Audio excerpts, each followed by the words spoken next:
Hola amigos, ¿qué tal? Bienvenidos. En esta animación explicaremos el principio de funcionamiento de un motor de dos tiempos. Primero veamos un concepto rápido de lo que es. Como ya sabrán, las fases de los motores de combustión interna son admisión, compresión, combustión y escape.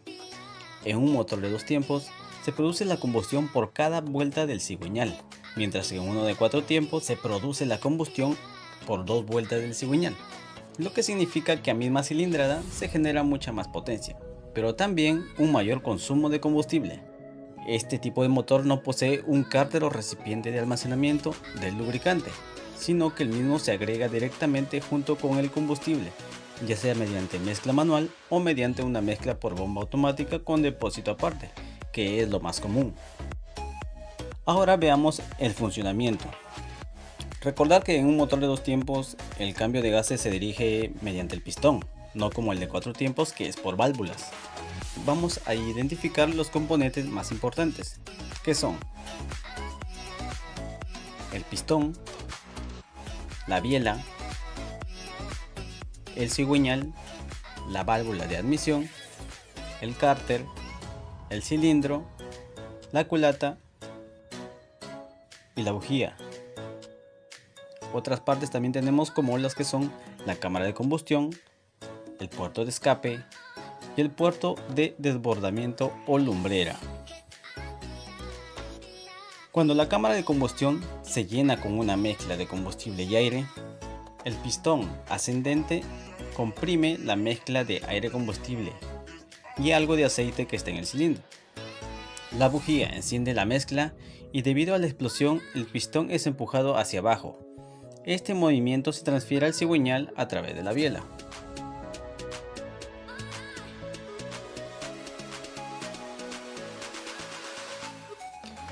Pero al mismo tiempo está sucediendo algo en el cárter. Cuando el pistón está en la parte superior, debajo del pistón también hay una mezcla de combustible aire que es precomprimida cuando el pistón desciende. La presión resultante cierra la válvula de entrada y el volumen debajo del pistón continúa disminuyendo. La mezcla no puede escapar y se comprime cada vez más. Cuando el pistón ya está casi en la parte inferior, libera la mezcla precomprimida por el canal de desbordamiento y al mismo tiempo la nueva mezcla empuja los gases hacia el escape a través del conducto de salida hacia el aire libre.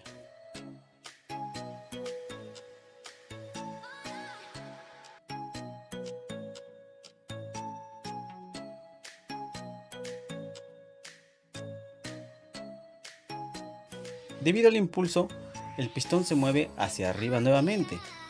El pistón cierra la lumbrera y el canal de salida.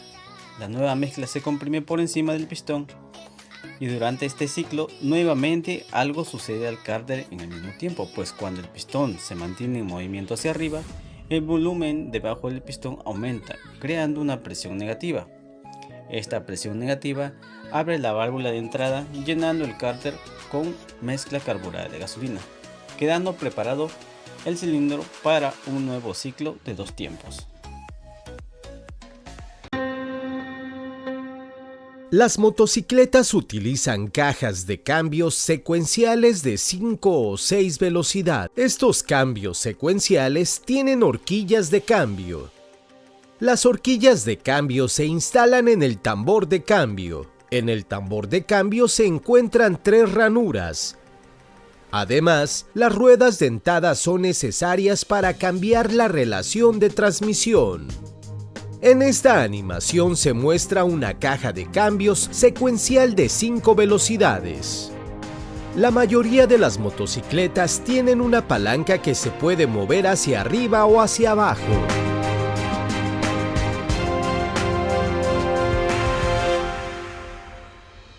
De esta manera, el conductor mueve un conjunto de cambio. Por consiguiente, el tambor de cambio gira.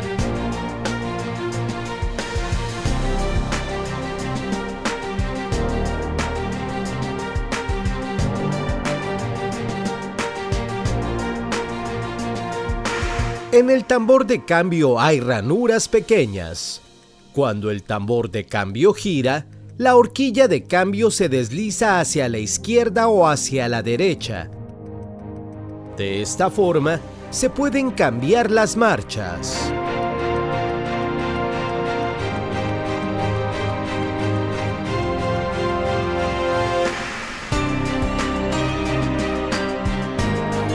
A la derecha, vemos la rueda dentada de salida. El eje de la rueda dentada de salida atraviesa el eje hueco de las ruedas dentadas de entrada. Por lo tanto, el eje de entrada y el eje de salida giran independientemente el uno del otro. Las ruedas dentadas de color rojo están fijadas al eje. Las otras ruedas dentadas pueden girar libremente. Excepto en la rueda dentada de salida, cada rueda dentada fija se encuentra junto a una rueda dentada libre. Los embragues de perro se utilizan para bloquear las ruedas dentadas al eje. Para cambiar a la primera marcha, la segunda rueda dentada de la izquierda debe estar conectada al embrague de perro de la tercera rueda dentada de la izquierda. Ahora, la segunda rueda dentada de la izquierda está bloqueada al eje.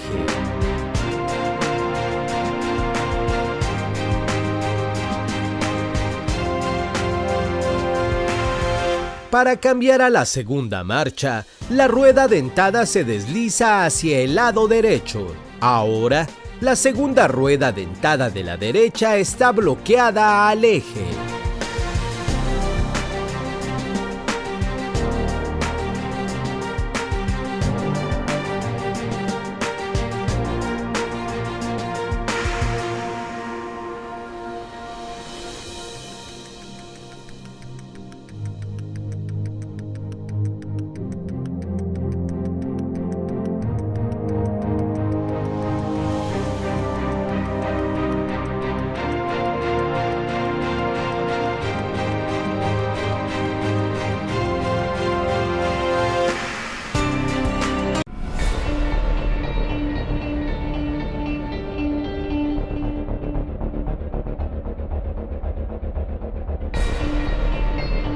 Los motores de dos tiempos todavía están en uso hoy en día.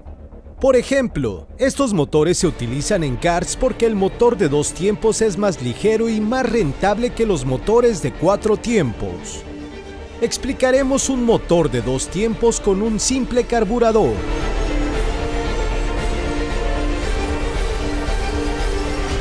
La construcción es similar a los motores de cuatro tiempos. El motor de dos tiempos tiene un pistón. El cárter se utiliza para el cambio de gases. Además, hay una bujía, una lumbrera de admisión y una lumbrera de escape. Una diferencia crucial es la presencia de la lumbrera de carga. Echemos un vistazo más de cerca a los tiempos individuales. En el primer ciclo, se introduce una nueva mezcla de aire y combustible a través de la lumbrera de admisión. La mezcla se muestra en rojo.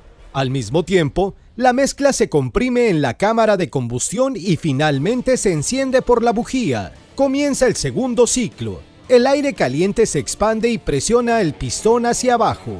En consecuencia, la mezcla es forzada a entrar en la cámara de combustión.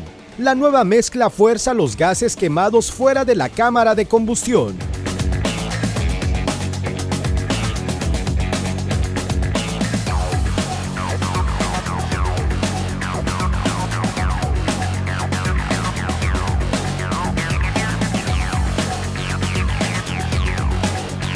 La reducción de volumen en el cárter se puede explicar fácilmente con pequeñas esferas.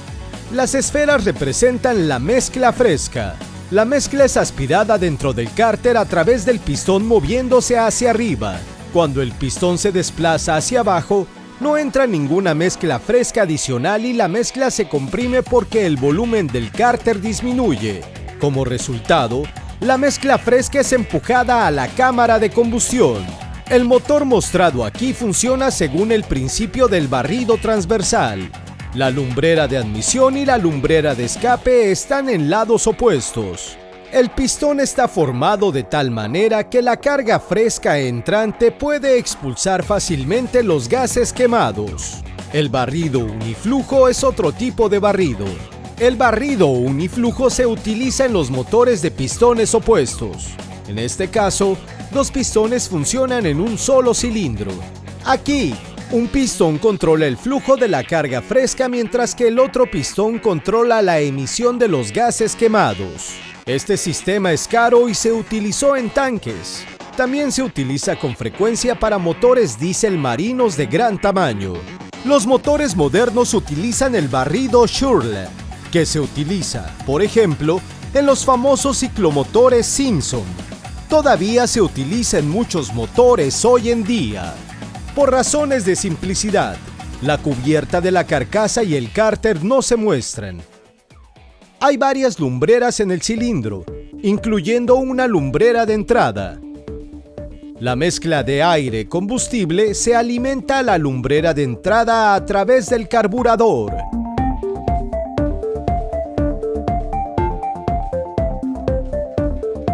El pistón, moviéndose hacia arriba y hacia abajo en el cilindro, abre y cierra la lumbrera de entrada de manera consistente. Cuando se abre la lumbrera de entrada, la mezcla de aire-combustible puede fluir hacia adentro. La mezcla de aire-combustible es entonces forzada en las lumbreras de carga por el pistón.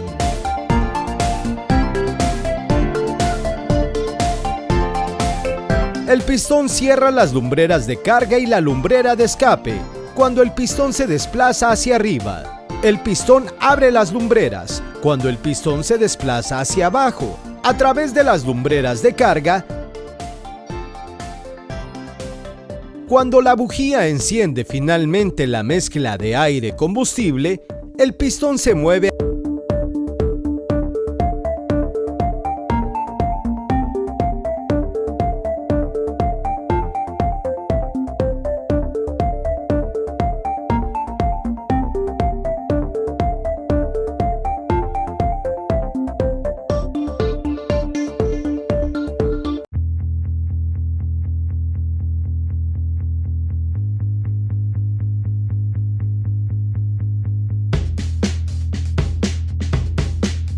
Los coches con motores de gasolina o diésel usan normalmente un embrague para transmitir la potencia del motor a la caja de cambios. La gran mayoría de los coches con transmisión manual utilizan un embrague de fricción monodisco. Uno de los componentes del embrague es el volante. El volante está conectado al motor a través del cigüeñal. El volante se compone de dientes externos que se utilizan para arrancar el motor del vehículo. Cuando se gira la llave del coche, el motor arranca con la ayuda de un piñón y de la batería. Después de un corto periodo de tiempo, el motor funciona con combustible. El volante está equipado con una superficie de fricción. El disco de fricción también tiene superficies de fricción. Cuando la superficie de fricción del volante y del disco de fricción se ponen en contacto entre sí, el disco de fricción gira.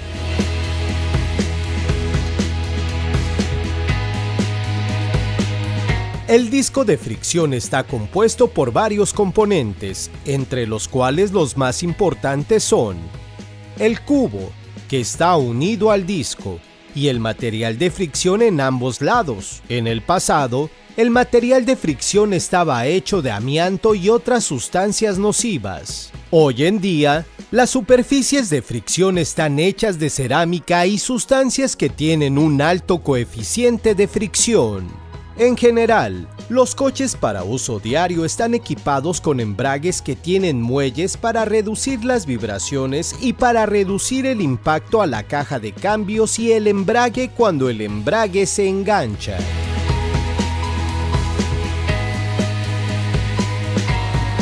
El disco de fricción se conecta a la caja de cambios a través de un eje.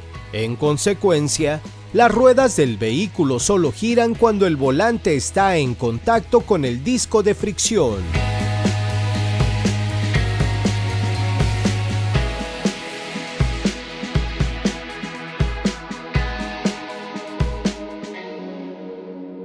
Una cubierta con placa de presión se utiliza para acoplar y desacoplar el disco de fricción.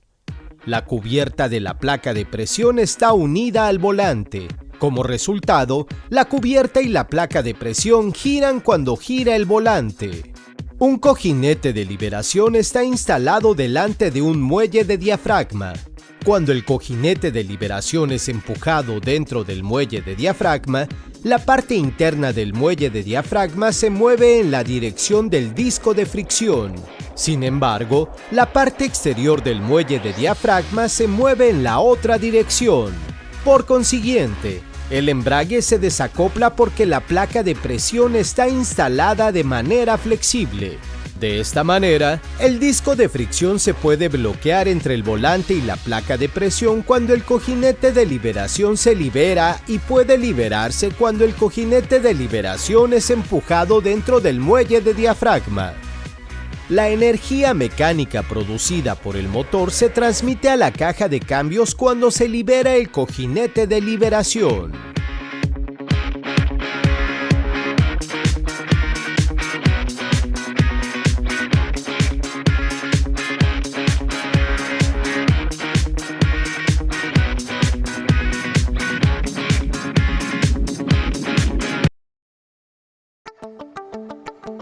Esta animación explica la sincronización en las cajas de cambios manuales con la ayuda de una simple transmisión de 2 velocidades. El sistema explicado aquí es el sistema de sincronización de Borg-Warner que se utiliza con frecuencia. El cubo del sincronizador está ajustado firmemente al eje. El cubo del sincronizador tiene cavidades para 3 chavetas. Las chavetas se empujan contra un manguito sincronizador mediante 2 anillos elásticos. El manguito sincronizador tiene dientes y 3 cavidades. De este modo, las chavetas pueden desplazarse hacia la izquierda y hacia la derecha. Además, los anillos sincronizadores son necesarios. Los anillos sincronizadores se fabrican a menudo con una aleación especial de latón y tienen ranuras que guían el aceite a los puntos deseados. Los anillos sincronizadores también tienen cavidades para las chavetas. La superficie de fricción tiene forma cónica. El anillo sincronizador y la superficie cónica del piñón loco forman un embrague cónico que se puede acoplar y desacoplar. El manguito sincronizador gira en función de la velocidad del vehículo, ya que el cubo se conecta a las ruedas del vehículo mediante el eje. Las chavetas mueven los anillos sincronizadores. Por ahora, el piñón loco no se ve afectado por esto. El conductor puede desplazar axialmente el manguito sincronizador y, consecuentemente, empuja las 3 chavetas contra el anillo sincronizador. Este proceso crea fricción entre el anillo sincronizador y la superficie cónica del piñón loco. Como consecuencia, el piñón loco gira aproximadamente a la misma velocidad que el anillo sincronizador. A través de un desplazamiento adicional del manguito sincronizador por el conductor, las chavetas se presionan entonces hacia abajo y no ejercen más presión sobre el anillo sincronizador. Sin embargo, los flancos de dientes del manguito sincronizador chocan ahora con los flancos de dientes del anillo sincronizador. De este modo, el manguito sincronizador ejerce la presión necesaria sobre el anillo sincronizador, de forma que el embrague cónico queda acoplado y la velocidad del piñón loco se ajusta adicionalmente. Cuando el manguito sincronizador y el anillo sincronizador tienen la misma velocidad de rotación, el manguito sincronizador puede alinear el anillo sincronizador.